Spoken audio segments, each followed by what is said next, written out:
Yes sir.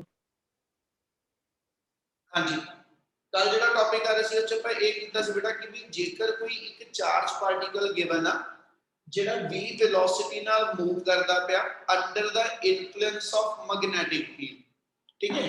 तो उस instant ते जदों चार्ज पार्टिकल इन मोशन होएगा और मैग्नेटिक फील्ड दे इन्फ्लुएंस च मूव करेगा, मतलब मैग्नेटिक फील्ड ਅਸੀਂ ऑलरेडी ਉੱਥੇ ਅਪਲਾਈ ਕੀਤਾ ਹੋਇਆ ਤੇ ਉਸ ਮੈਗਨੈਟਿਕ ਫੀल्ड ਦੇ ਅੰਡਰ ਚਾਰਜ ਪਾਰਟੀਕਲ ਜਦੋਂ ਮੂਵ ਕਰਦਾ, ठीक है, ਤੇ ਵਿਦ ਸਰਟਨ ਵੈਲੋਸਿਟੀ, ठीक है, तो उस मूवमेंट ਤੇ ਚਾਰਜ ਪਾਰਟੀਕਲ ਤੇ ਫੋਰਸ ਲੱਗਦੀ ਆ ਜਿਹਦਾ ਫਾਰਮੂਲਾ ਅਸੀਂ ਟਰਾਈ ਕੀਤਾ ਸੀਗਾ ਕਿ that force is given by F equal to BQV sin theta, यानी केवी फोर्स चार्ज पार्टिकल ते एक्ट करेगी ते इस फोर्स दी डायरेक्शन किधर होएगी ओदे ਲਈ ਇੱਕ ਰੂਲ ਕੱਲ ਦੱਸਿਆ ਸੀਗਾ ਕਿ ਰਾਈਟ ਹੈਂਡ ਥੰਬ ਰੂਲ ਲੈ ਲਓ, ਮੈਕਸਵੈਲ ਕਾਰਕ ਸਕਰੂ ਰੂਲ ਲੈ ਲਓ।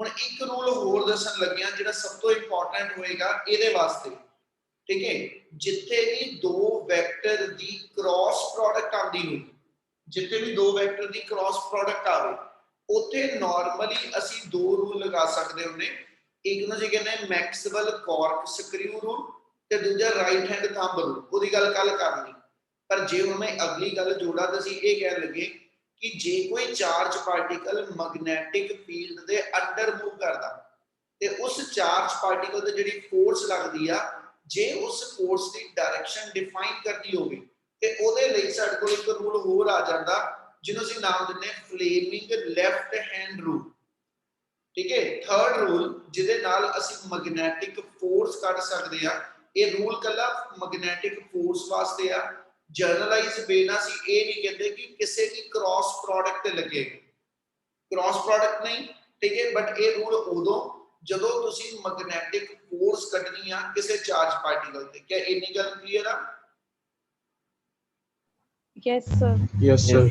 Yes sir. इस रूल ਦੇ ਅਕੋਰਡਿੰਗਲੀ ਜਿਹੜੀ ਫਰਸਟ ਫਿੰਗਰ ਹੋਏਗੀ it always represent the direction of magnetic field. First finger magnetic field the direction, second finger always show the direction of motion of positive charge particle, यानी positive charge particle किधर चलता होएगा ओदी direction finger दसेगी।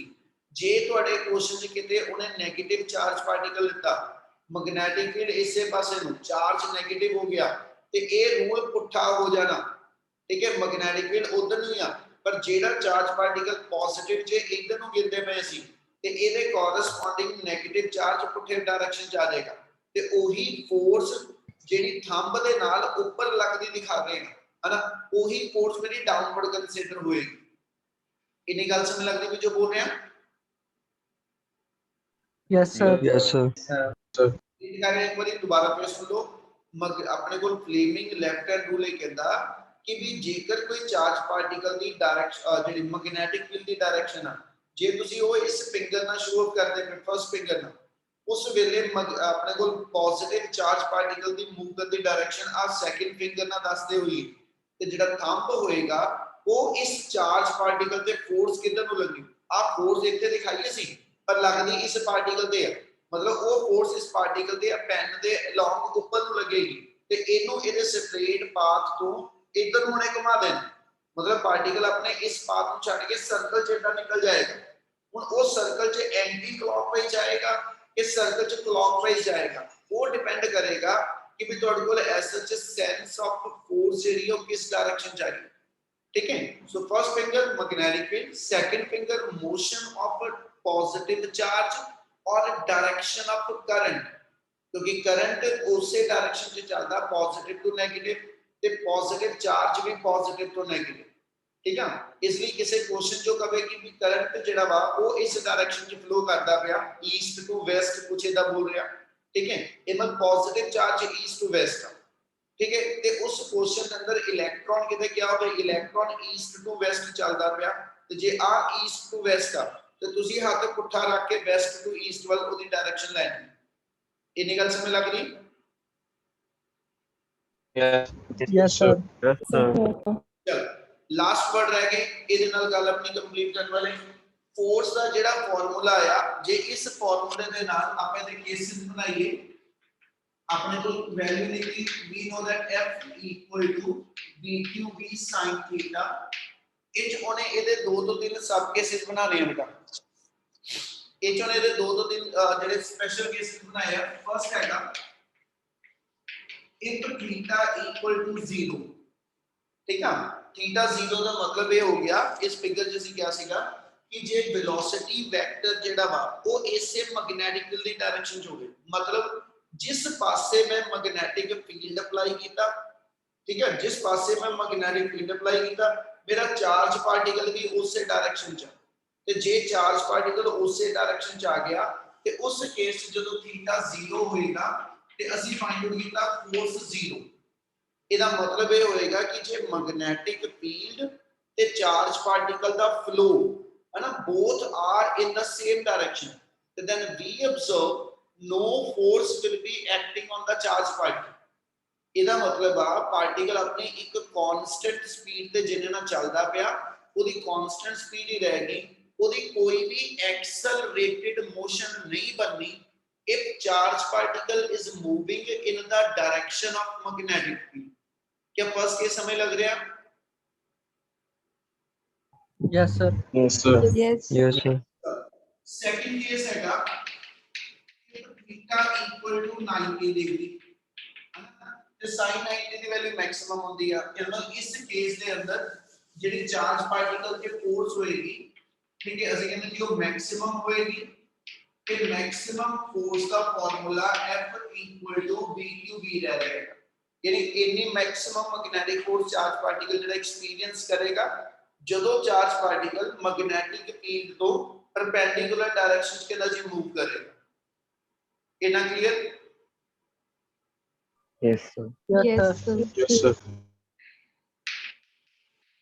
Third case हैगा कहना जी if v equal to 0 if v equal to 0 v 0 ਦਾ ਮਤਲਬ ਕਰੀਏ ਕੀ ਹੈ ਤੇ ਫੋਰਸ ਤਾਂ ਇਸ ਕੇਸ ਵਿੱਚ 0 ਆ ਗਈ ਉਹ ਕਹਿੰਦਾ ਪੁੱਤ ਜੇ ਤੁਹਾਡਾ ਚਾਰਜ ਪਾਰਟੀਕਲ ਇੱਥੇ ਜਿਹੜਾ ਉਹ ਰੈਸਟ ਦੀ ਸਟੇਟ 'ਚ ਹੋਵੇ ਜੇ ਚਾਰਜ ਪਾਰਟੀਕਲ ਮੇਰੇ ਕੋਲ ਰੈਸਟ ਦੀ ਸਟੇਟ 'ਚ ਹੋਏਗਾ ਤੇ ਫਰਸਟ ਪ੍ਰੋਪਰਟੀ ਕੀ ਬਣ ਲੱਗੀ ਇੰਪੋਰਟੈਂਟ ਹੈ ਕਨਸੈਪਟ ਜਿਹੜਾ ਕਹਿੰਦਾ ਜੀ if charge particle is in the state of rest यानी मेरे को स्टेशनरी चार्ज पार्टिकल ठीक है तो कहना जी in that case no force will be experienced by the charge particle कहना भी इतना क्यों ਤੇ ਪੁੱਤ ਉਹਨਾਂ ਸੀ ਇਹਦਾ ਦੱਸਦੇ ਜੇ ਚਾਰਜ ਪਾਰਟੀਕਲ ਕੋਈ ਇਲੈਕਟ੍ਰੋਨ ਕੋਈ ਪ੍ਰੋਟੋਨ ਰੈਸਟ ਦੀ ਸਟੇਟ 'ਚ ਤੇ ਜੇ ਉਹ ਪਾਰਟੀਕਲ ਰੈਸਟ ਦੀ ਸਟੇਟ 'ਚ ਆ ਤੇ ਇਹਦਾ ਮਤਲਬ ਇਹ ਹੋ ਗਿਆ ਕਿ ਉਹਨੇ ਕੋਈ ਵੀ ਕਰੰਟ ਪ੍ਰੋਡਿਊਸ ਨਹੀਂ ਕਰਨਾ ਕਰੰਟ ਦੀ ਡੈਫੀਨੇਸ਼ਨ ਅਸੀਂ ਦੱਸੀ ਸੀ ਕਰੰਟ ਹੁੰਦਾ rate of flow of charge ਇਹਦਾ ਮਤਲਬ ਜਦੋਂ ਕਿਸੇ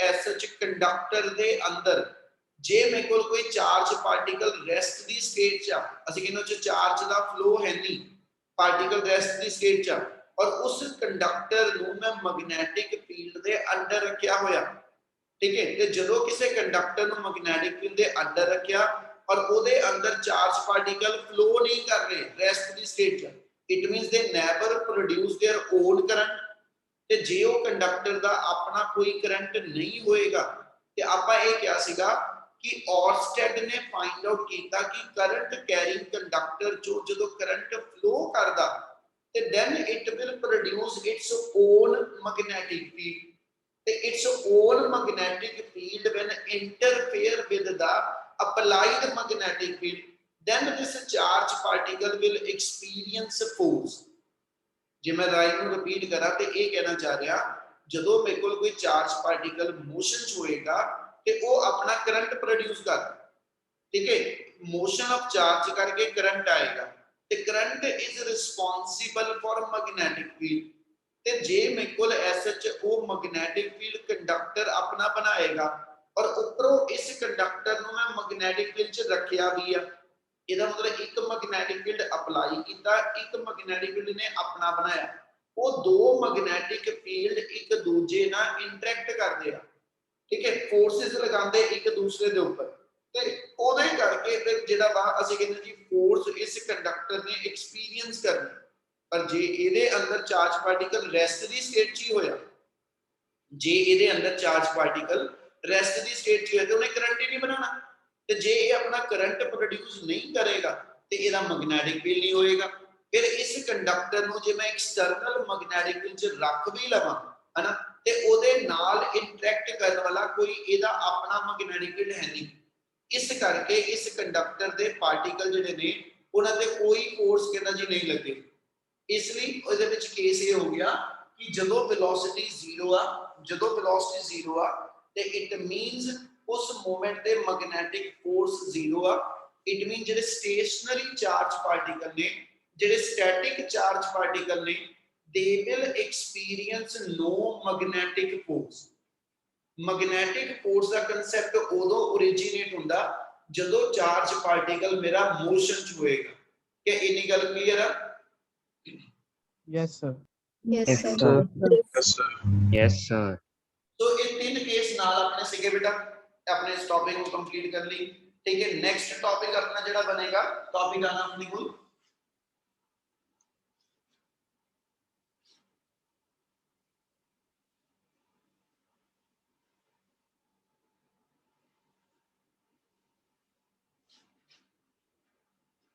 हाँ जी ਹੁਣ ਐਸਐਚ ਕਿਸੇ ਕੰਡਕਟਰ ਦੀ ਇਸੇ ਗੱਲ ਕੰਟੀਨਿਊ ਕਰਨਾ ਕਿਸੇ ਕੰਡਕਟਰ ਦੇ ਚੋਂ ਜਦੋਂ ਅਸੀਂ ਕਹਿੰਦੇ ਕਰੰਟ ਪਾਸ ਹੋਇਆ ਠੀਕ ਹੈ ਅਸੀਂ ਇੱਕ ਕਨਕਲੂਜਨ ਦਾ ਲੈ ਲਿਆ ਕਿ ਵੀ ਕਰੰਟ ਕੈਰਿੰਗ ਕੰਡਕਟਰ ਚ ਜਦੋਂ ਕਰੰਟ ਫਲੋ ਕਰੇਗਾ ਯਾਨੀ ਕੰਡਕਟਰ ਚ ਚਾਰਜ ਫਲੋ ਕਰੇਗਾ ਉਦੋਂ ਉਹ ਮੈਗਨੈਟਿਕ ਫੀਲਡ ਬਣਾਉਂਦਾ ਹੁਣ ਅਗਲੀ ਗੱਲ ਇਸੇ ਤੋਂ ਜਿਹੜੀ ਹੈਗੀ ਆ ਉਹ ਇਹ ਬਣੇਗੀ ਜੇ ਇਸ ਕੰਡਕਟਰ ਚੋਂ ਕਰੰਟ 1 ਐਂਪੀਅਰ ਫਲੋ ਕਰੇ ਤੇ ਜੇ 10 ਐਂਪੀਅਰ ਫਲੋ ਕਰੇ क्या दोनों वाली मैग्नेटिक फील्ड सेम होएगा ਤੇ ਜੇ ਇਸ ਕੰਡਕਟਰ ਚੋਂ ਕਰੰਟ 1 ਐਂਪੀਅਰ ਫਲੋ ਕਰ ਰਿਹਾ ਤੇ ਇਹਦੇ ਤੋਂ ਮੈਂ 1 ਸੈਂਟੀਮੀਟਰ ਦੂਰ ਆ ਇਹਦੇ ਤੋਂ ਮੈਂ 10 ਸੈਂਟੀਮੀਟਰ ਦੂਰ ਆ ਕਿ ਦੋਨੋਂ ਥਾਵਾਂ ਤੇ ਮੈਗਨੈਟਿਕ ਫੀਲਡ ਸੇਮ ਹੋਏਗਾ ਠੀਕ ਆ ਜੇ ਮੈਂ ਇਸ ਕੰਡਕਟਰ ਦਾ ਸਮਾਲ ਐਲੀਮੈਂਟ ਲੈ ਲਵਾਂ ਉਹਦੇ ਚੋਂ ਕਰੰਟ ਦੇ ਕਰਕੇ ਮੈਗਨੈਟਿਕ ਫੀਲਡ ਲਿਖਾਂ ਉਹ ਕਿਤੇ ਕਿਤੇ ਡਿਪੈਂਡ ਕਰਦਾ ਇਸ ਚੀਜ਼ ਲਈ ਨੈਕਸਟ ਟੌਪਿਕ ਬਣੇਗਾ ਟੌਪਿਕ ਹੈਗਾ ਤੁਹਾਡਾ Biot-Savart law. Biot-Savart law बेटा it is an experimental law. कल भी गल की सी experimental law दी हुण भी वही वर्ड ले रहे हैं experimental law दा मतलब ये हुंदा जेड़े law जेड़े ने वो as such scientist ने experimentally verify कीते हुए. So Biot-Savart law is experimentally verified ठीक है ਇਹਦਾ ਦੂਜਾ ਨਾਮ ਇਹਨੂੰ Laplace law भी कहते हैं This law is also to be called as the Laplace law. Paper के लिए क्वेश्चन बदल के पाना तो इस नाम ना भी पा देने से ठीक है वो कहता भी Laplace law या Biot-Savart law की डिफाइन कर रहा है ਇਹਦੇ अकॉर्डिंगली से डिफाइन कर दिए कोई एक कंडक्टर के बना xy शेप कुछ भी हो गए कहना जी when current will passes through this conductor ਜਦੋਂ ਇਸ ਕੰਡਕਟਰ ਦੇ ਵਿੱਚੋਂ I ਐਂਪੀਅਰ ਕਰੰਟ ਪਾਸ ਹੋਵੇ and we are considering a small element of this conductor ਅਸੀਂ ਇਸ ਕੰਡਕਟਰ ਦੀ ਇੱਕ ਸਮਾਲ ਲੈਂਥ ਜਿਹੜੀ ਉਹ ਕੰਸੀਡਰ ਕਰਦੇ ਹਾਂ ਠੀਕ ਹੈ ਜਿਹਨੂੰ ਅਸੀਂ ਇਹ ਮੰਨਦੇ ਹਾਂ ਮੇਰੇ ਕੋਲ ਇਹਦੀ dl ਲੈਂਥ ਆ ਇਸ dl ਲੈਂਥ ਦੇ ਥਰੂ ਜਦੋਂ I ਐਂਪੀਅਰ ਕਰੰਟ ਪਾਸ ਹੋਏਗਾ ਤੇ ਇਸ ਕੰਡਕਟਰ ਤੋਂ ਕੁਝ ਡਿਸਟੈਂਸ ਤੇ ਆ ਪੁਆਇੰਟ ਆਫ ਆਬਜ਼ਰਵੇਸ਼ਨ ਮਤਲਬ ਆ ਮੇਰੇ ਕੋਲ ਐਸ ਸੱਚ ਇਸ ਕੰਡਕਟਰ ਤੋਂ r ਡਿਸਟੈਂਸ ਤੇ ਥੀਟਾ ਐਂਗਲ ਦੇ ਇਨਕਲਾਈਨਡ एक पॉइंट ऑफ ऑब्जर्वेशन हैगा जिथे मैं इस कंडक्टर दा मैग्नेटिक फील्ड कैलकुलेट करना क्या गल समझ लगी जो बोलिया मैं Yes, sir. Yes, sir. Yes, sir. Yes.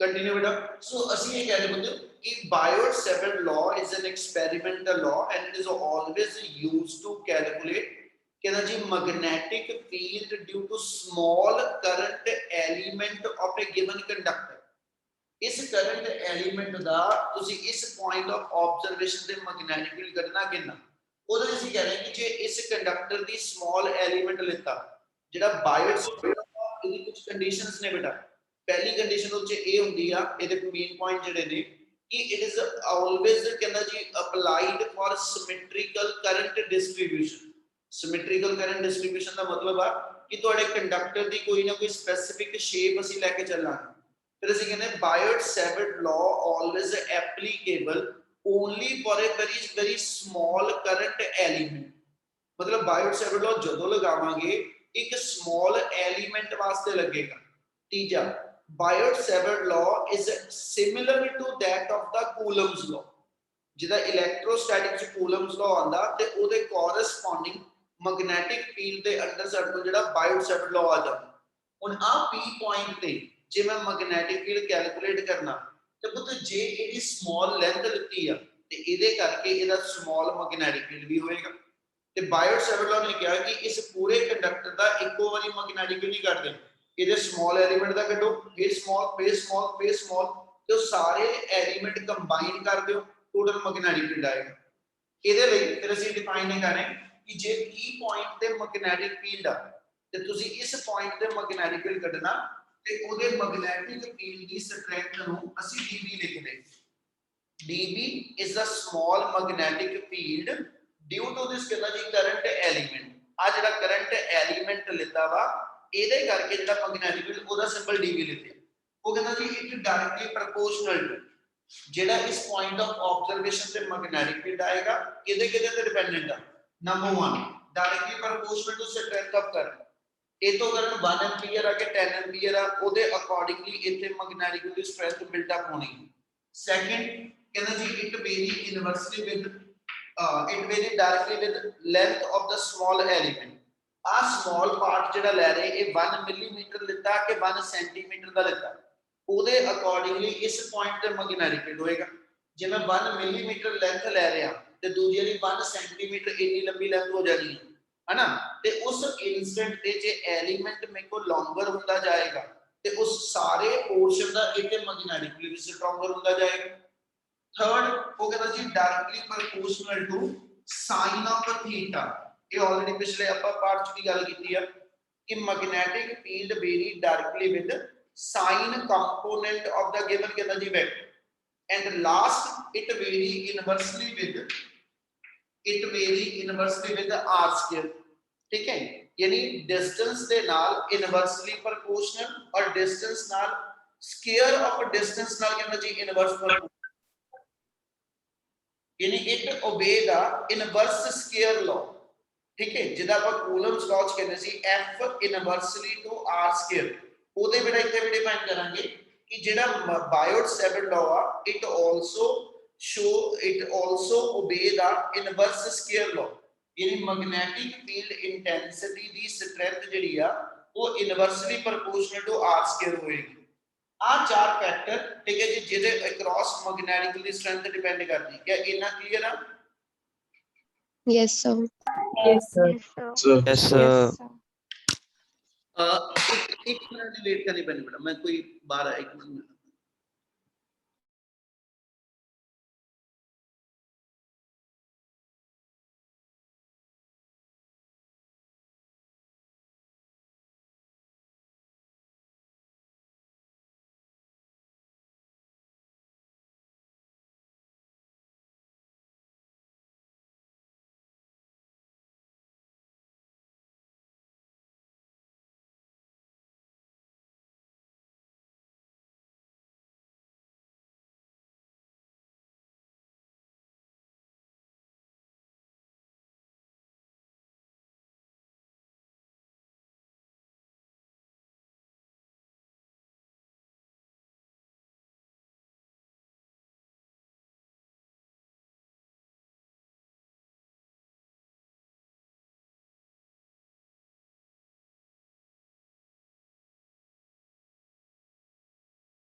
हाँ जी, सो वो तो एसएच बायोट-सैवर्ट लॉ ਦੇ ਅਕੋਰਡਿੰਗਲੀ ਜਿਹੜੀ ਡਿਪੈਂਡੈਂਸ ਹੋਏਗੀ ਇਹ ਚਾਰੇ ਫੈਕਟਰ हम ਕੰਬਾਈਨ ਕਰ ਦਈਏ ਤੇ v set dv proportional to I dl sin theta by r square यानी आ चारे ਦੇ ਚਾਰੇ ਫੈਕਟਰ ਕੰਬਾਈਨ ਕਰਕੇ they define how much total magnetic field will be acting at a given point due to this कहना जी small current L ਤੇ ਜੇ ਪ੍ਰੋਪੋਰਸ਼ਨੈਲਿਟੀ ਦਾ sign ਹਟਾ ਕੇ ਇਕੁਐਲਿਟੀ ਲਾਈਏ ਤੇ ਕਾਂਸਟੈਂਟ ਜਿਹੜਾ k ਲੱਗੇਗਾ कांस्टेंट k आ जाएगा k into ideal sin theta by r square इस k ਦੀ एक्सपेरिमेंटल वैल्यू ਜਿਹੜੀ ਅਸੀਂ ਕੈਲਕੂਲੇਟ ਕੀਤੀ ਆ ਠੀਕ ਆ k ਦੀ ਵੈਲਿਊ ਹੁੰਦੀ ਆ ਜਿਹਦਾ ਤੁਹਾਡੇ ਕੋਲ ਕੂਲਮਸ ਲਾਅ ਚ ਅਸੀਂ k ਦੀ ਵੈਲਿਊ 1/4 ਪਾਈ ਐਪਸਾਈਲਨ ਨਾਟ ਲੈਂਦੇ ਆ ਇਹਦੇ ਬੱਚੇ k ਦੀ ਵੈਲਿਊ ਆ ਜਾਂਦੀ mu naught over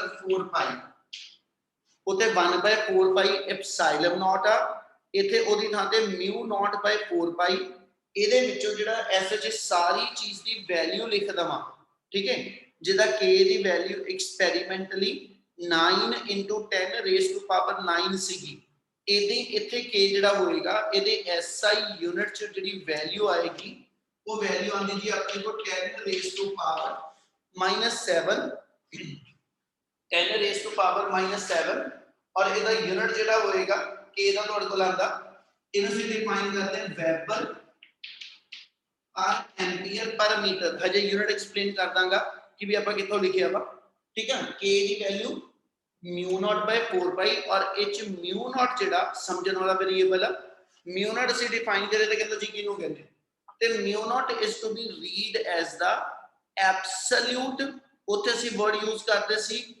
ਪਰਮਿਟਿਵਿਟੀ ਇੱਥੇ ਇੱਕ ਵਰਡ ਉਹਦੀ ਥਾਂ ਤੇ ਜਿਹੜਾ ਆਏਗਾ absolute permeability of free space मैं फिर टर्म रिपीट करांगा और इन्हें टर्म में एक्सप्लेन करना समझियो कहता जी इथे जेड़ा mu naught होएगा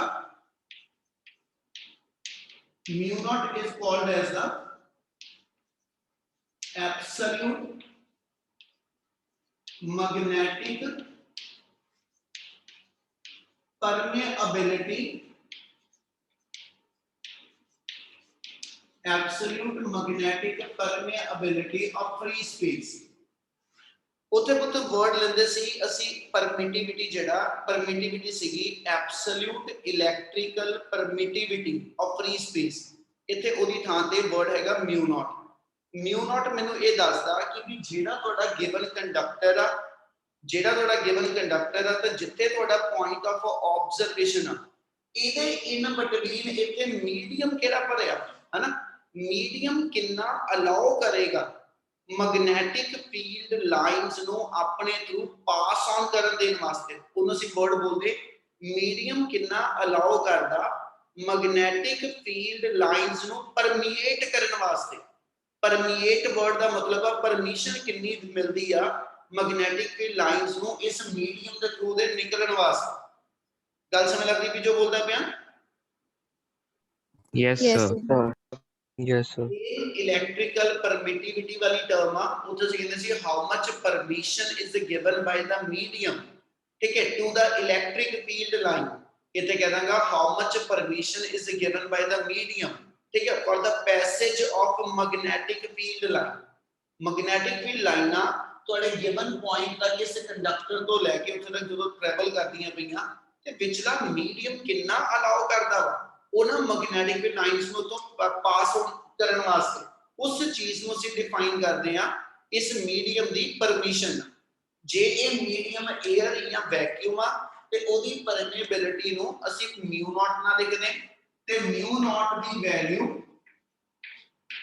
4 pi into 10 raised to power -7 अब थले डिफाइन किया कि mu naught by 4 pi इस सारे दी वैल्यू 10 raised to power -7 ਤੇ ਜੇ ਤੋਂ mu naught ਕੱਢ ਲਾਂ ਤੇ 4 pi into 10 raised to power -7 ਬਣ ਜਾਂਦਾ क्या इना क्लियर है Yes, sir. Yes, sir. Yes, sir.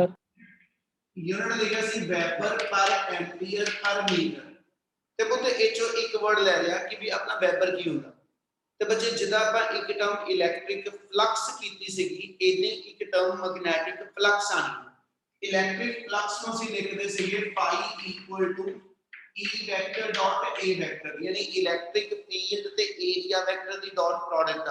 Similarly जे मैग्नेटिक फ्लक्स होएगी ते वो मेरे को एसएच B डॉट A आ जाएगी, यानी सिंपल मैग्नेटिक फील्ड ते एरिया वेक्टर चाहिए, ठीक है। ते इथों जे कमा ते मैग्नेटिक फ्लक्स दा यूनिट जेड़ा हुंदा, मैग्नेटिक फ्लक्स ये अजे चौथे यूनिट च पढ़नी है पढ़ा।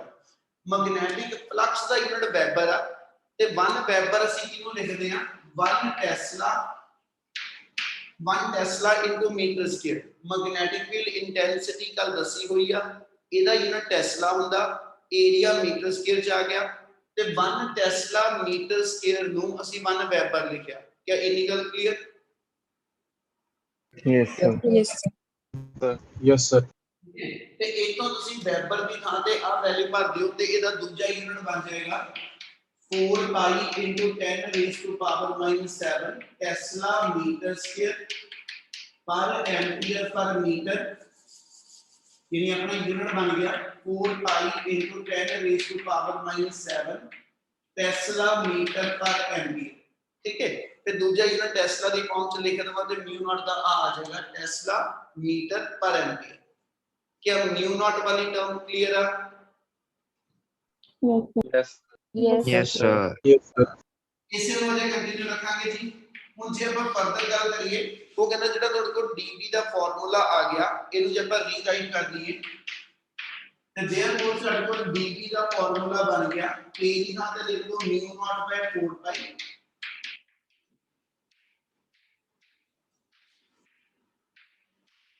dB ਦਾ ਫਾਰਮੂਲਾ ਆ ਗਿਆ μ ਨॉट ਬਾਈ 4 ਪਾਈ ਆਈਡੀਅਲ sin θ ਬਾਈ r ਸਕੁਅਰ। ਅਗਲੀਆਂ ਆਪਣੇ ਕੁਝ ਟੌਪਿਕ ਜਿਹੜੇ ਨੇ ਉਹ ਇਸ ਟੌਪਿਕ ਦੀਆਂ ਐਪਲੀਕੇਸ਼ਨ ਬਣ ਕੇ ਆਣੀਆਂ, ਉਥੇ ਇਸ ਫਾਰਮੂਲੇ ਦੀ ਬਾਰ-ਬਾਰ ਆਪਾਂ ਨੂੰ ਲੋੜ ਪਏਗੀ। ਆ ਮੇਰੇ ਕੋਲ ਮੈਗਨੈਟਿਕ ਦਾ ਫਾਰਮੂਲਾ ਆ ਜਾਏਗਾ μ ਨॉट ਬਾਈ 4 ਪਾਈ ਆਈਡੀਅਲ sin θ ਬਾਈ r ਸਕੁਅਰ। ਇਹ ਮੈਂ ਲਿਖਿਆ ਉਹਦਾ ਮੈਗਨੀਟਿਊਡ, ठीक है। इस पॉइंट पे जिन्ना मैग्नेटिक फील्ड है ਉਹਦੀ स्ट्रेंथ लिख ਦਿੱਤੀ, पर magnetic field is also a vector quantity. ਤੇ ਜੇ ਇਹਨੂੰ ਮੈਂ ਵੈਕਟਰ ਫਾਰਮ ਚ ਲਿਖਣਾ ਤੇ ਇਹਦਾ ਕੀ ਮੈਥਡ ਆ ਜਾਏਗਾ, ਕਹਿੰਦਾ ਵੀ ਇਹਨੂੰ ਨੈਕਸਟ ਲਾਈਨ ਚ ਜੇ ਮੈਂ ਵੈਕਟਰ ਫਾਰਮ ਚ ਲਿਖ ਦਵਾਂ μ naught by 4 pi ideal sin theta by r square into r cap. ਜੇ ਪੁੱਤ ਵੈਕਟਰ ਬਣਾਣਾ ਤੇ ਆਪਾਂ ਨੂੰ ਆ ਪ੍ਰੋਪਰਟੀ ਪਤਾ ਕਿ a ਵੈਕਟਰ ਨੂੰ ਲਿਖਣਾ ਹੋਵੇ ਤੇ ਇੱਕ ਉਹਦਾ ਮੈਗਨੀਟਿਊਡ ਆ ਜਾਂਦਾ ਤੇ ਨਾਲ ਉਹਦੀ ਡਾਇਰੈਕਸ਼ਨ ਵਾਸਤੇ a ਕੈਪ ਆ ਜਾਂਦਾ। ਕੀ ਆ ਗੱਲ ਸਮਝ ਲੱਗ ਰਹੀ? Yes, sir. Yes. सेम इसे पैटर्न जब ਆਪਾਂ ਲਿਖਿਆ dB ਜੇ ਵੈਕਟਰ ਫਾਰਮ ਚ ਡਿਫਾਈਨ ਕਰਨਾ ਉਹਦਾ ਮੈਗਨੀਟਿਊਡ s ਚ ਲਿਖ ਲਓ ਨਾਲ r ਕੈਪ ਅਸੀਂ ਡਾਇਰੈਕਸ਼ਨ ਲਈ ਲਗਾ ਦਿੱਤਾ ਕਿ ਵੀ ਜਿਹੜਾ ਆ ਮੈਗਨੈਟਿਕ ਫੀਲਡ ਹੈਗਾ ਇਹਦੀ ਡਾਇਰੈਕਸ਼ਨ ਅਸੀਂ ਦੱਸਣੀ ਆ ਤੇ ਆ ਯੂਨਿਟ ਵੈਕਟਰ ਦੀ ਫਾਰਮ ਚ ਅਸੀਂ ਇਹਨੂੰ r ਕੈਪ ਲਿਖਿਆ। ਹੁਣ r ਕੈਪ ਨੂੰ ਜੇ ਮੈਂ r ਵੈਕਟਰ ਬਣਾਣਾ ਤੇ ਆਪਾਂ ਨੂੰ ਡੈਫੀਨੇਸ਼ਨ ਪੜੀ ਹੋਈ ਆਲਰੇਡੀ, ਇਹ ਤੋਂ a ਕੈਪ ਦਾ formula a vector by a ਆਣਾ। ਇਹਨੂੰ ਨੈਕਸਟ ਲਾਈਨ ਚ ਲਿਖੀਏ अपना फॉर्मूला जरा होएगा μ naught by 4 pi ideal sin theta into r vector over r cube. ਜਦੋਂ r कैप ਦਾ r वेक्टर बदलना नीचे r एक और आ गया इसलिए r क्यूब बन गया। क्लियर है गल? Yes, sir. Yes. Yes. ध्यान ਨਾਲ ਸਮਝੋਗੇ ਅਗਲੀ ਟਰਮ ਤੁਹਾਡੇ ਫਿਰ ਧਿਆਨ ਨਾਲ ਸਮਝਣ ਵਾਲੀ ਇੱਕ ਵਰਡ ਠੀਕ ਹੈ ਅਸੀਂ ਹੋਰ ਲੈਣ ਲੱਗੇ ਕਹਿੰਦਾ ਜੀ ਉਹਦਾ ਨਾਮ ਹੋਏਗਾ ਕਰੰਟ ਐਲੀਮੈਂਟ ਵੈਕਟਰ। ਜੇ ਮੈਂ ਇੱਥੇ ਗੱਲ ਕਰਾਂ ਤੇ ਮੈਂ ਇੱਕ ਵਰਡ ਸ਼ੁਰੂ ਤੋਂ ਲੈ ਰਿਹਾ Biot-Savart law always applicable to calculate magnetic field due to a small element of a given conductor। ਪੂਰੇ ਦੇ ਪੂਰੇ ਕੰਡਕਟਰ ਦਾ ਮੈਗਨੈਟਿਕ ਫੀਲਡ Biot-Savart law ਨਾਲ ਅਸੀਂ ਇੱਕੋ ਵਾਰੀ ਨਹੀਂ ਕੱਢ ਸਕਦੇ, ਅਸੀਂ ਸਮਾਲ ਐਲੀਮੈਂਟ ਦਾ ਮੈਗਨੈਟਿਕ ਫੀਲਡ ਕੱਢ ਕੇ ਫਿਰ ਟੋਟਲ ਕਰਦੇ ਹਾਂ, ठीक है। तो इस स्मॉल एलिमेंट जिहदी लेंथ dl आ जदों इस चो I एम्पीयर करंट पास हुंदा ना ते एक प्रोडक्ट ਨੂੰ ਅਸੀਂ ਡਿਫਾਈਨ ਕਰਨ ਲੱਗੇ ਇੱਥੇ आइडियल एक टर्म ਇੱਥੇ ਲਿਖੀ ਆ product of current and small element. इस प्रोडक्ट ਨੂੰ ਅਸੀਂ ਨਾਮ ਦਿੰਦੇ this is called as a current element vector. I dl vector ਨੂੰ ਅਸੀਂ ਕਹਿੰਦੇ करंट एलिमेंट वेक्टर। और इस करंट एलिमेंट वेक्टर की डायरेक्शन जिहड़ी होएगी it is always along the tangent drawn at a given point.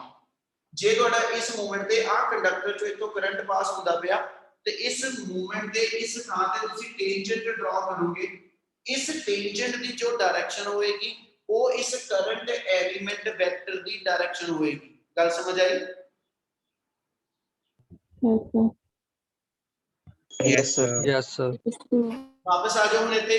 ਜੇ ਇਹਦੇ ਵਿੱਚ ਚੱਲਾਂ ਉਹ ਕਹਿੰਦਾ ਜੀ ਜਿਹੜਾ ਆ ਆਈਡੀਅਲ ਆ ਇਹ ਇੱਕ ਵੈਕਟਰ ਕੁਆਂਟੀਟੀ ਆ, ਆਰ ਮੇਰੇ ਕੋਲ ਦੂਜਾ ਇੱਕ ਵੈਕਟਰ ਆ, ਠੀਕ ਹੈ, ਤੇ ਦੋ ਵੈਕਟਰ ਦੇ ਨਾਲ ਐਂਗਲ ਲੱਗਿਆ ਸਾਈਨ ਦਾ, ਤੇ ਜੇ ਦੋ ਵੈਕਟਰ ਨਾਲ ਐਂਗਲ ਸਾਈਨ ਆ ਗਿਆ ਤੇ देयरफॉर ਵੀ ਕੈਨ ਰਾਈਟ और पा के लिख रहे हैं dv वेक्टर का फार्मूला आ जाएगा mu not by 4 pi ideal vector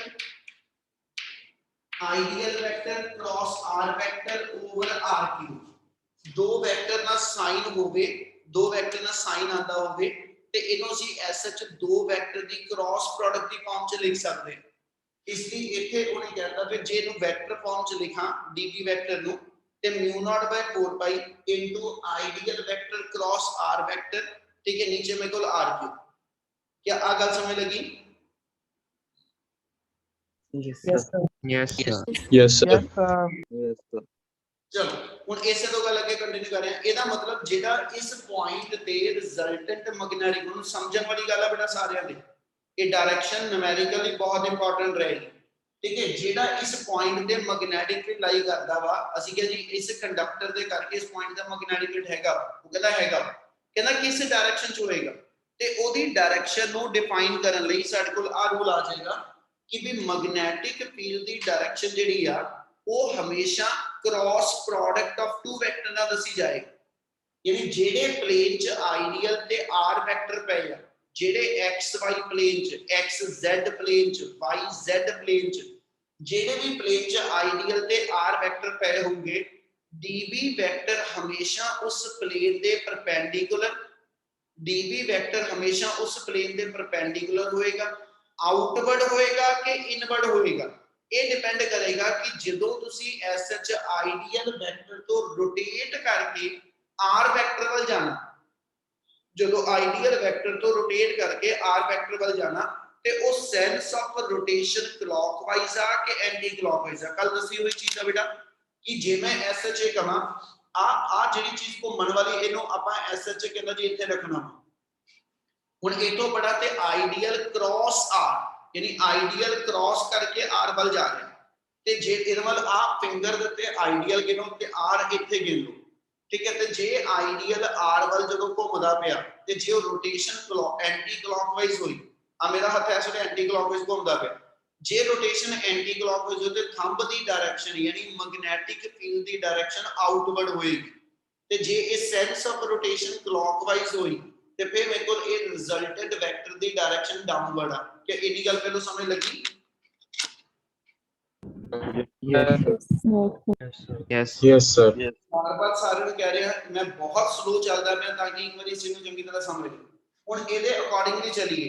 ਜਦੋਂ ਤੁਸੀਂ ਇਸ ਮੂਵਮੈਂਟ ਤੇ ਆ ਕੰਡਕਟਰ ਚੋਂ ਕਰੰਟ ਪਾਸ ਕਰਾਣੇ ਪਏ ਜਿਹੜਾ ਕਿ ਉੱਪਰ ਨੂੰ ਜਾਂਦਾ ਪਿਆ, ਠੀਕ ਹੈ, ਜਦੋਂ ਆਪਾਂ ਇਸ ਕੰਡਕਟਰ ਚੋਂ ਕਰੰਟ ਪਾਸ ਕਰਾ ਰਹੇ ਜਿਹੜਾ ਕਿ ਅਪਵਰਡ ਜਾ ਰਿਹਾ, ਤੇ ਮੈਂ ਇੱਥੋਂ ਘੁੰਮ ਕੇ r ਵੱਲ ਜਾਣਾ, ਯਾਨੀ ਮੈਂ ਇਸ ਮੂਵਮੈਂਟ ਤੇ ਆਈਡੀਅਲ ਤੋਂ r ਵੱਲ ਜਾਣਾ। ਮੈਂ ਆਪਣਾ ਹੱਥ ਉਸ ਵੇ ਨਾਲ ਰੱਖ ਲਿਆ, ਜੇ ਕੰਡਕਟਰ ਇਦਾਂ ਵਾ ਉੱਪਰ ਵੱਲ ਨੂੰ ਕਰੰਟ ਲੈ ਕੇ ਜਾ ਰਿਹਾ ਹੱਥ ਉੱਪਰ ਨੂੰ ਰੱਖੂੰਗਾ, ਜੇ ਕਰੰਟ ਇਸ ਸਾਈਡ ਨੂੰ ਚੱਲਦਾ ਪਿਆ ਹੱਥ ਇਸ ਵੇ ਨਾਲ ਥੱਲੇ ਨੂੰ ਰੱਖਾਂਗਾ, ਠੀਕ ਹੈ। ਜਿੱਧਰ ਨੂੰ ਕਰੰਟ ਜਾਂਦਾ ਪਿਆ ਹੱਥ ਉਸ ਹਿਸਾਬ ਨਾਲ ਰੱਖੂਗੇ ਤੁਸੀਂ, ਠੀਕ ਹੈ। ਤੇ ਜੇ ਇਸ ਵੇਲੇ ਇਸ ਕੰਡਕਟਰ 'ਚ ਕਰੰਟ ਅਪਵਰਡ ਜਾ ਰਿਹਾ, ਜਦੋਂ ਇਸ ਕੰਡਕਟਰ 'ਚ ਕਰੰਟ ਅਪਵਰਡ ਜਾ ਰਿਹਾ ਤੇ ਮੈਂ ਇਸ ਕੰਡਕਟਰ ਦੇ ਰਾਈਟ ਸਾਈਡ ਵੱਲ ਜਾਣਾ, ਪੁਆਇੰਟ ਆਫ ਆਬਜ਼ਰਵੇਸ਼ਨ ਇਸ ਕੰਡਕਟਰ ਦੀ ਰਾਈਟ ਸਾਈਡ ਆ, ਤੇ ਹੱਥ ਮੈਂ ਇਸ ਵੇ ਨਾਲ ਰੱਖੂੰਗਾ ਇਸ ਪਾਸੇ ਨੂੰ ਕਰਕੇ, ਤੇ ਜੇ ਪੁਆਇੰਟ ਆਫ ਆਬਜ਼ਰਵੇਸ਼ਨ ਇੱਧਰ ਹੁੰਦਾ ਤੇ ਮੈਂ ਹੱਥ ਇਦਾਂ ਰੱਖਣਾ ਸੀ, ਇਸ ਪਾਸੇ ਨੂੰ ਹੱਥ ਨੂੰ ਘੁਮਾਉਣਾ ਸੀ, ਠੀਕ ਆ। ਜੇ ਪੁਆਇੰਟ ਆਫ ਆਬਜ਼ਰਵੇਸ਼ਨ ਅੱਗੇ ਨੂੰ ਹੁੰਦਾ ਹੱਥ ਮੈਂ ਇਦਾਂ ਰੱਖ ਕੇ ਇੱਧਰ ਨੂੰ ਘੁਮਾਉਣਾ ਸੀ। ਗੱਲ ਸਮਝ ਲੱਗਦੀ ਪਈ? yes, sir. Yes. Yes, sir. ਠੀਕ ਹੈ। ਹੁਣ ਇਸ ਮੂਵਮੈਂਟ ਤੇ ਜੇ ਕੰਡਕਟਰ ਦੇ point of observation right side ਤੇ ਹੈ ਤੇ ਜਦੋਂ ਆਈਡੀਅਲ r ਵੱਲ ਨੂੰ ਰੋਟੇਟ ਕਰਦਾ ਪਿਆ, ਜਦੋਂ ਆਈਡੀਅਲ r ਵੱਲ ਨੂੰ ਰੋਟੇਟ ਕਰਦਾ ਪਿਆ ਤੇ ਆ ਮੇਰਾ ਥੰਬ ਜਿਹੜਾ ਵਾ ਹੈਨਾ, ਇਹ ਇਸ ਕੰਡਕਟਰ ਦੇ ਇਸ ਪਲੇਨ ਦੇ ਪਰਪੈਂਡੀਕੂਲਰ ਤੇ ਇਨਵਰਡ ਜਾਂਦਾ ਪਿਆ। Yes, Yes, sir. sir. Yes. ਸਾਰਿਆਂ ਨੂੰ ਕਹਿ ਰਿਹਾ ਬੱਚੇ ਮੈਂ ਬਹੁਤ ਸਲੋ ਇਸ ਚੀਜ਼ ਨੂੰ ਕਰਵਾ ਰਿਹਾ ਇਸ ਲਈ ਕਿ ਵੀ ਇੱਕ ਵਾਰੀ ਇਹ ਡਾਇਰੈਕਸ਼ਨਾਂ ਦਿਮਾਗ 'ਚ ਰੱਖਿਓ, ਤੁਹਾਨੂੰ ਕਨਫਿਊਜ਼ਨ ਹੋਣੀ ਆ ਮੈਗਨੈਟਿਕ ਫੀਲਡ ਦੀ ਡਾਇਰੈਕਸ਼ਨ ਕੱਢਣ ਲੱਗੇ ਤੇ ਫੋਰਸ ਦੀ ਡਾਇਰੈਕਸ਼ਨ ਵੇਲੇ। ਠੀਕ ਹੈ, ਉਹਨਾਂ ਦੋਨਾਂ ਚੀਜ਼ਾਂ ਵੇਲੇ ਇਹ ਚੀਜ਼ਾਂ ਦਿਮਾਗ 'ਚ ਆਉਣੀਆਂ ਜ਼ਰੂਰੀ ਆ ਤਾਂ ਨਿਊਮੈਰੀਕਲ ਕੰਪਲੀਟ ਹੋਣੇ ਇਸ ਚੈਪਟਰ ਦੇ। ਇਸ ਲਈ ਅੱਜ ਮੈਂ ਫਿਰ ਰਿਪੀਟ ਕਰ ਰਿਹਾ ਕਿ ਜਦੋਂ ਕੰਡਕਟਰ 'ਚ ਕਰੰਟ ਅਪਵਰਡ ਆ, ਠੀਕ ਹੈ, ਤੇ ਪੁਆਇੰਟ ਉਹਦੇ ਰਾਈਟ ਸਾਈਡ ਤੇ ਹੱਥ ਉਸੇ ਪਾਸੇ ਨੂੰ ਮੂੰਹ ਬਣਾ ਕੇ ਰੱਖਾਂਗਾ ਤੇ ਇਹਦੇ ਵਿੱਚ ਥੰਬ ਦੀ ਡਾਇਰੈਕਸ਼ਨ ਜਿਹੜੀ ਆ ਉਹ ਇਨਵਰਡ ਨਿਕਲਦੀ ਵੀ ਆ ਹੱਥ ਘੁੰਮਦਾ ਪਿਆ ਇਸ ਐਂਟੀ ਕਲੌਕਵਾਈਜ਼ ਡਾਇਰੈਕਸ਼ਨ 'ਚ ਤੇ ਥੰਬ ਜਿਹੜਾ ਉਦੋਂ ਅੰਦਰ ਨੂੰ ਹੋਏਗਾ।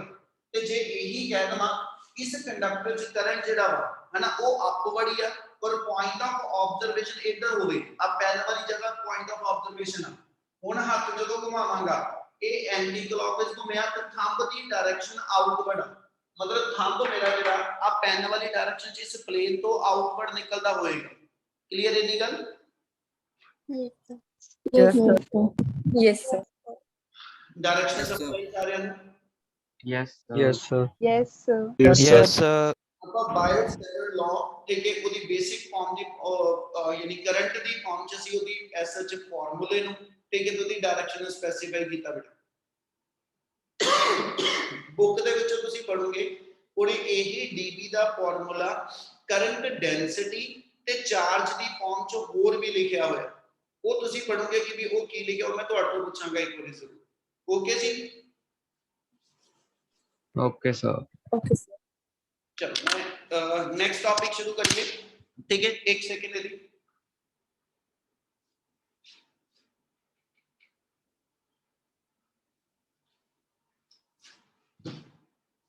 हाँ जी, ਹੁਣ ਨੈਕਸਟ ਜਿਹੜਾ ਹੈਗਾ ਮਤਲਬ ਇਸੇ ਟੌਪਿਕ ਦੀ ਬਾਇਓਟ-ਸੇਵਰਟ ਲਾਅ ਦੀਆਂ ਐਪਲੀਕੇਸ਼ਨ ਆਣੀ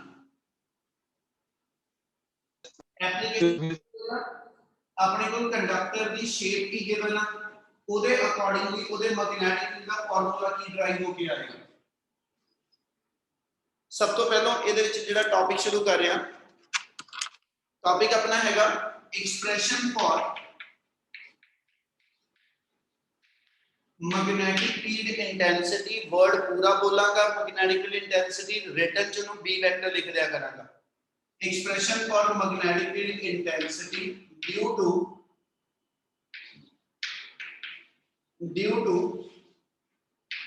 straight current carrying conductor.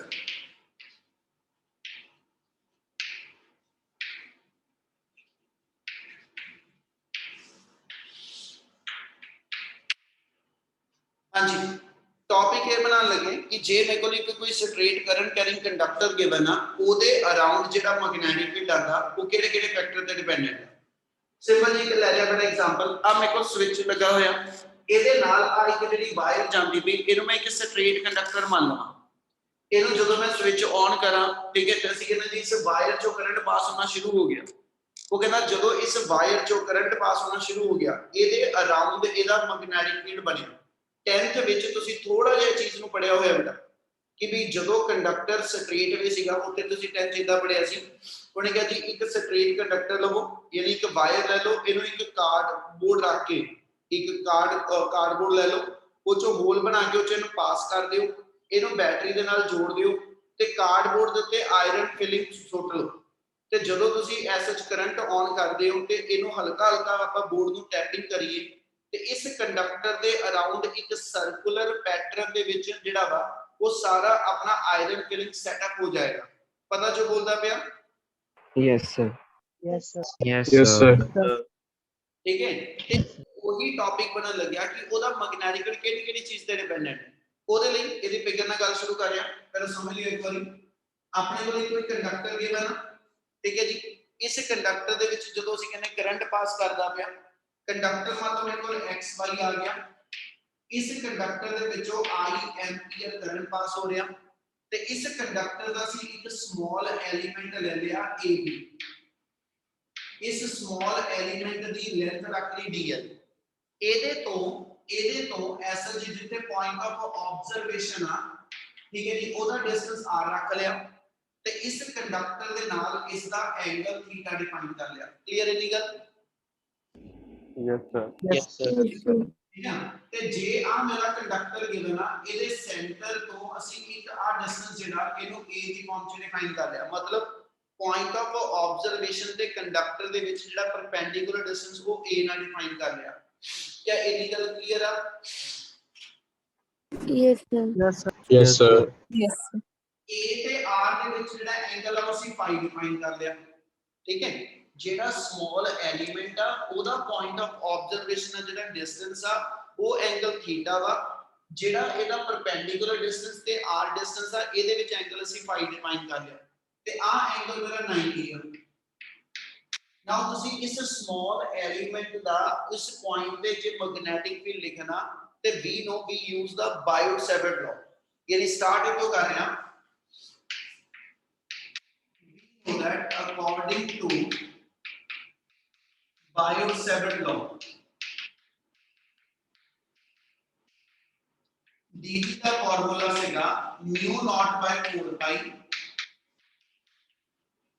ideal sin theta by r square clear है जी जो पिछले लिखा सी वही अपन दोबारा यूज करके शुरू करने लगे इन्हीं गल क्लियर Yes.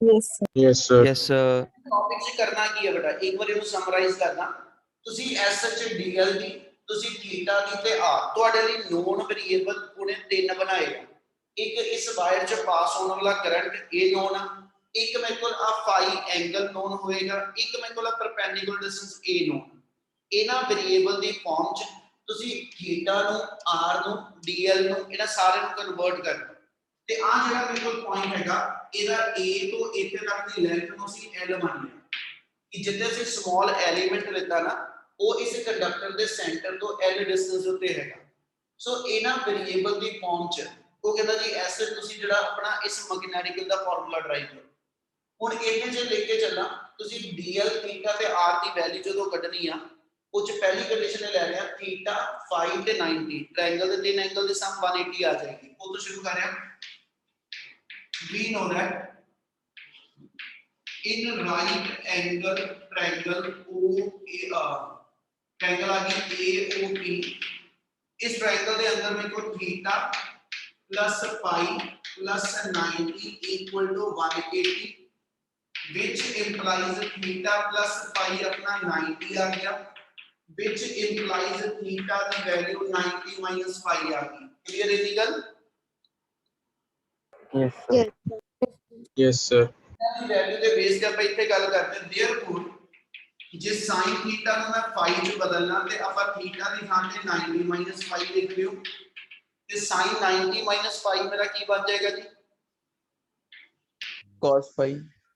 cos phi ਆ ਜਾਏਗਾ ਯਾਨੀ sin थीटा ਦੀ ਵੈਲਿਊ cos phi ਦੇ ਇਕੁਇਵਲੈਂਟ ਆ ਜਾਏਗੀ ਦੂਜੇ ਪਾਸੇ ਜੇ ਮੈਂ r ਨੂੰ ਤੇ a ਦੀ ਫਾਰਮ ਚ ਕਨਵਰਟ ਕਰਨਾ एंगल मेरा phi लेना क्योंकि एंगल ਅਸੀਂ ਇਹਨੂੰ ਐਲੀਮੀਨੇਟ ਕਰਦੇ ਪਏ ਥੀਟਾ ਦੀ phi ਦੀ ਫਾਰਮ ਚ ਮਤਲਬ ਅਸੀਂ ਥੀਟਾ ਵੀ phi ਚ ਕਨਵਰਟ ਕਰਦੇ ਪਏ ਤੇ ਇਸ ਲਈ ਜੇ a ਤੇ r ਨੂੰ ਆਪਸ ਚ ਲਿੰਕ ਕਰਾਂ ਇਸ phi ਦੇ ਥਰੂ ਤੇ ਐਂਗਲ ਦੇ ਸਾਹਮਣੀ ਸਾਈਡ ਪਰਪੈਂਡੀਕੂਲਰ ਹੋਏਗੀ ਆ ਮੇਰਾ ਬੇਸ ਹੋ ਜਾਏਗਾ ਆ ਮੇਰੇ ਕੋਲ ਹਾਈਪੋਟੇਨਿਊਜ਼ ਇਸ ਲਈ ਜੇ a ਤੇ r ਦਾ ਰਿਲੇਸ਼ਨ ਇਸ phi ਦੇ ਬੇਸ ਤੇ ਲਿਖੀਏ ਤੇ ਇਹ ਬੇਸ ਓਵਰ ਹਾਈਪੋਟੇਨਿਊਜ਼ ਬਣ ਜੂ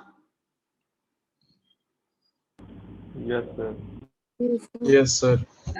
ਤੇ here ਆਪਣੇ ਕੋਲ ਕੰਡੀਸ਼ਨ ਆ ਗਈ ਕਹਿੰਦਾ ਜੀ ਐਂਗਲ ਦੇ ਸਾਹਮਣੇ ਪਰਪੈਂਡੀਕੂਲਰ ਨਿਕਲ ਗਿਆ ਆ ਬੇਸ ਯਾਨੀ a over r the value cos phi ਆ ਜਾਏਗੀ ਠੀਕ ਆ ਇਥੋਂ r ਕੱਢ ਲਓ ਤੇ r the value a cos phi ਬਣ ਗਈ ਠੀਕ ਹੈ ਜੀ ਯਾਨੀ r ਨੂੰ ਅਸੀਂ a cos phi ਦਾ ਰੈਸਿਪਰੋਕਲ ਕੀ ਹੁੰਦਾ Secant. Secant phi. Secant. a secant phi में लिख के रख सकते हैं सो r the value a secant phi ਆ ਗਈ ਤੀਜੀ ਟਰਮ ਰਹਿ ਗਈ dl dl ਦੀ ਵੈਲਿਊ ਕੱਢਣ ਵਾਸਤੇ ਅਸੀਂ ਕੀ ਕਰਨ ਲੱਗੇ ਪਹਿਲਾਂ ਪੂਰੀ ਲੈਂਥ l ਲੈ ਲਾਂਗੇ l ਤੇ a ਦਾ ਰਿਲੇਸ਼ਨ ਦੇ ਦਿਓ ਐਂਗਲ phi ਰੱਖ ਕੇ ਇਹ ਪਰਪੈਂਡੀਕੂਲਰ ਤੇ ਬੇਸ ਦਾ ਰਿਲੇਸ਼ਨ ਬਣਿਆ tan phi ਆ ਜੂ ਨਾਓ tan phi equal to l by a clear है हाँ जी sir. Yes, sir. इथों l ਕੱਢ ਲਓ l ਦੀ ਵੈਲਿਊ ਆ ਗਈ a tan phi ਗੱਲ ਸਮਝਿਓ ਧਿਆਨ ਨਾਲ ਜੇ ਮੈਨੂੰ ਸਮਾਲ ਪਾਰਟ ਗਿਵਨ ਹੋਵੇ ਅਸੀਂ ਟੋਟਲ ਕਰਨਾ ਹੋਵੇ ਕੀ ਕਰੀਦਾ ਅਸੀਂ Integrate. Integrate.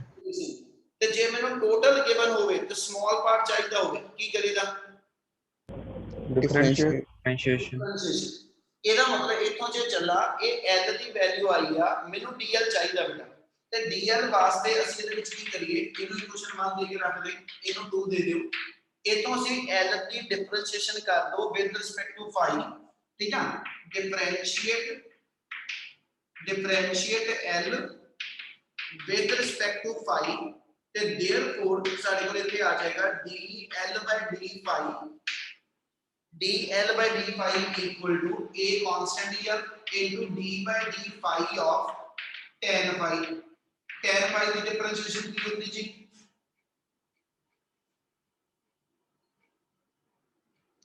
secant square phi ਇਹਦਾ ਮਤਲਬ ਸਾਡੇ ਕੋਲ ਨੈਕਸਟ ਟਾਈਮ ਜਿਹੜੀ ਵੈਲਿਊ ਆ ਜਾਏਗੀ ਉਹ ਆ ਗਿਆ ਜੀ dl by d phi equal to a secant square phi ਤੇ ਜੇ ਮੈਂ ਤੋਂ ਪਹਿਲਾਂ dl ਰੱਖਣਾ d by ਦੂਜੇ ਪਾਸੇ ਲੈ ਜਾਓ ਆਪਣੀ ਟਰਮ ਬਣ ਜਾਏਗੀ dl equal to a secant square phi into d phi ਆ ਮੇਰੇ ਕੋਲ dl ਦੀ ਵੈਲਿਊ ਆ ਗਈ ਕੀ ਆ ਵੈਲਿਊ ਕਲੀਅਰ ਆ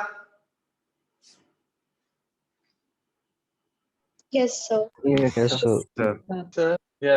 ਉਹੀ 4-5 ਵਜੇ ਨੇ ਰਿਸਪੌਂਸ ਕਰਨ ਦੀ ਜ਼ਿੰਮੇਵਾਰੀ ਚੁੱਕਦੇ ਬਾਕੀ ਕੋਈ ਨਹੀਂ ਬੋਲਦਾ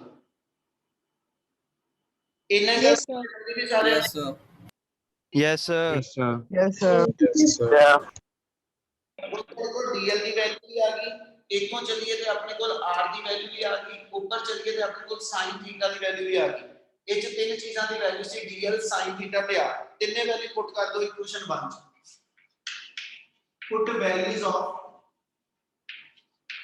put values of dl sin theta and r in equation 1 equation 1 ਚ ਤਿੰਨੇ ਵੈਲਿਊ ਪੁੱਟ ਅਪ ਕਰੋ ਤੇ therefore ਆਪਣੇ ਕੋਲ dv the value mu naught by 4 pi i sh i ਦੇ ਨਾਲ dl ਹੈਗਾ ਸੀ dl ਦੀ ਤਾਂ ਉਹਦੀ ਵੈਲਿਊ ਭਰ ਦੇ a secant square phi into d phi dl the value ਆ ਗਈ ਅਗਲੀ ਗੱਲ sin ਥੀਟਾ ਦੀ ਭਰਨੀ sin ਥੀਟਾ ਸਾਡਾ cos phi ਸੀਗਾ ਯਾਨੀ a2 cos phi ਓਵਰ ਆਪਣੇ ਕੋਲ ਵੈਲਿਊ ਹੈਗੀ ਕਿ ਭਾਜੀ sh r ਸਕੁਅਰ ਤੇ r the value a secant phi ਹੈ ਤੇ ਇਹਦਾ ਸਕੁਅਰ ਕਰ ਲਵਾਂ ਇੱਥੇ ਵੈਲਿਊ ਆ ਗਈ a square secant square phi ਇਹ ਇਹਨਾਂ ਸਟੈਪ ਕਲੀਅਰ ਆ yes Yes, sir. Yes, sir. therefore ਇਹ ਤੋਂ dv ਲਿਖ ਲਈਏ ਤੇ ਆਪਣੇ ਕੋਲ ਵੈਲਿਊ ਆ ਗਈ mu naught by 4 pi secant square pi cancel ਹੋ ਜਾਣਾ ਇੱਕ a ਕੈਨਸਲ ਹੋ ਜਾਣਾ I by a into cos pi into d phi ਆ ਮੇਰੇ ਕੋਲ dv ਦੀ ਵੈਲਿਊ ਜਿਹੜੀ ਆ ਉਹ a ਤੇ pi ਦੀ ਫਾਰਮ ਚ ਕਨਵਰਟ ਹੋ ਕੇ ਆ ਜਾਏਗੀ ਕੀ ਇੰਨੀ ਗੱਲ ਕਲੀਅਰ ਆ Yes, sir. ਉਹ ਇਹਨਾਂ ਸਾਰਿਆਂ ਨੂੰ ਸਮਝ ਲੱਗਿਆ yes sir Yes. Yes, sir.